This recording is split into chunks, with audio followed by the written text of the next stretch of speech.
Part 7, my 40-year journey with the narcissist in my family. In part 6, explain how the narcissist had so much chaos going on that I had totally forgot about my inheritance money that I was supposed to receive, which she had actually stole.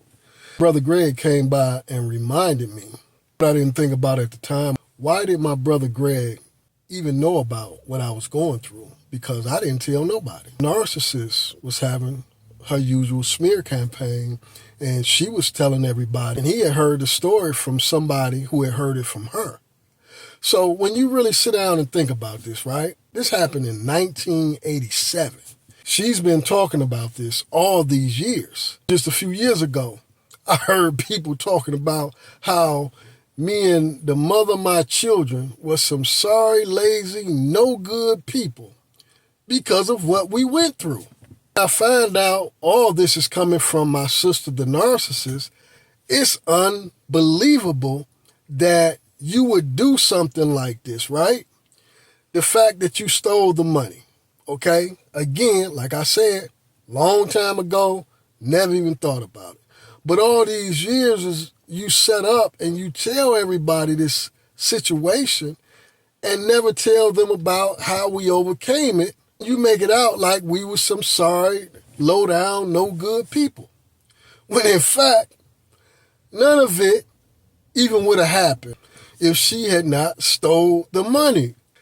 When you just think about this and try some kind of understanding of why somebody would do, the only way you get an answer is when you start to research people who suffer from narcissistic personality disorder.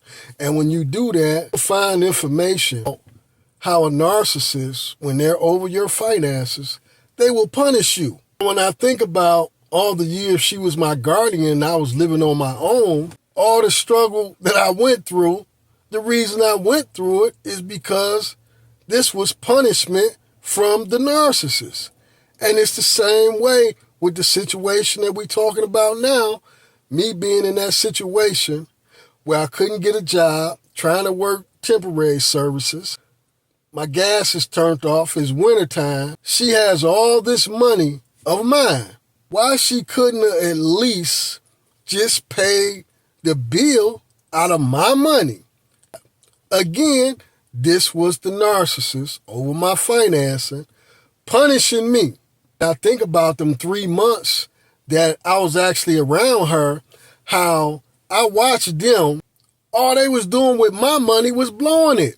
Eating at restaurants all the time, shopping sprees, putting car phones in their cars. Who was calling you?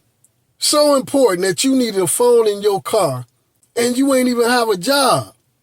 You was just blowing the money. So you could have easily just some of the money of mine you was blowing and just paid the gas bill. And what's so amazing about this is that, once again, when you're researching about people that suffer from narcissistic personality disorder, another thing that you will find is narcissists are known to steal inheritance money.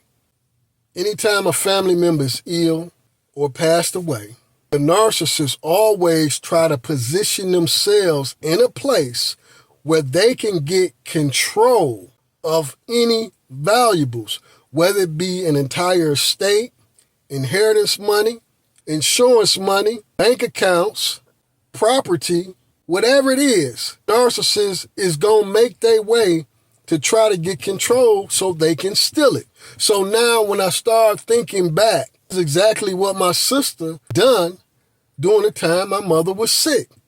My mother, throat cancer. Once she got to a point where she could no longer take care of herself, bedridden, in and out of the hospital on a regular basis. Family had to come, stay with us to help take care of her. The narcissist was one of the first ones. As soon as the narcissist got there, there was all kind of chaos going on. Many of the elders in the family don't even want to come to the house to see my mother. Other people, she's actually telling them, don't come to the house because I don't want y'all caught up in all this mess that's going on. Think about that. Here it is, you on your deathbed, and you telling family not to come see you because of all the drama and chaos your own daughter got going on. So nobody actually paid attention to the reason the narcissist had all this chaos going on. So she actually told many family members they couldn't come to the house to see my mother. What she was actually doing was trying to keep people away from my mother.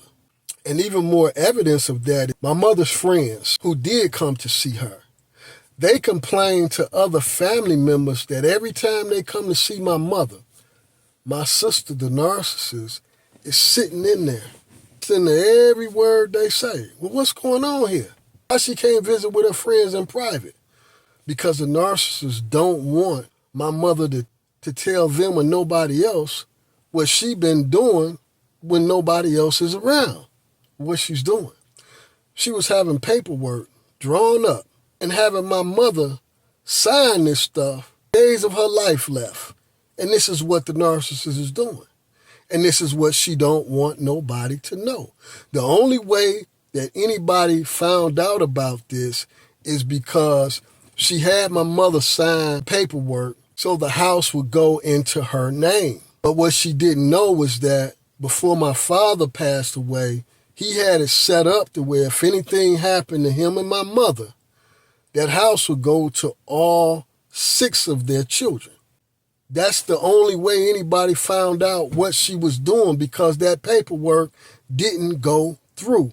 Once my mother passed away, everybody in the family said that my mother's entire estate would go to me because I'm the youngest. Nobody wanted nothing.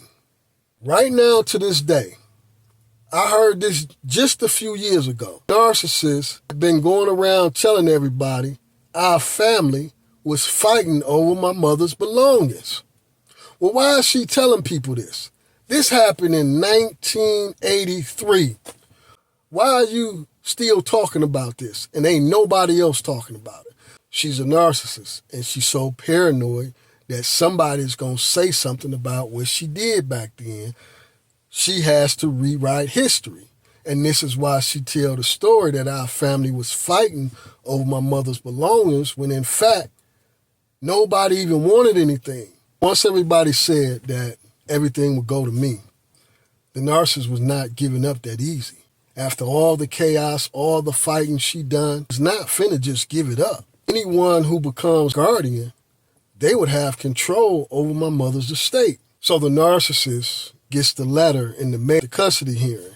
And at this point in time, because of all the drama the narcissist had going on, nobody was talking to the narcissist. My aunt acting as mediator. Whatever information she needed to tell my other brothers and sisters, she always told my aunt. On the day of the court hearing, I'm looking around the courtroom wondering where's the rest of the family at, because nobody is in there. Because nobody is there, the judge awards guardianship to the narcissist. When we leave out of the courtroom, when I see family members walking up. Now, as a kid, why was they coming late?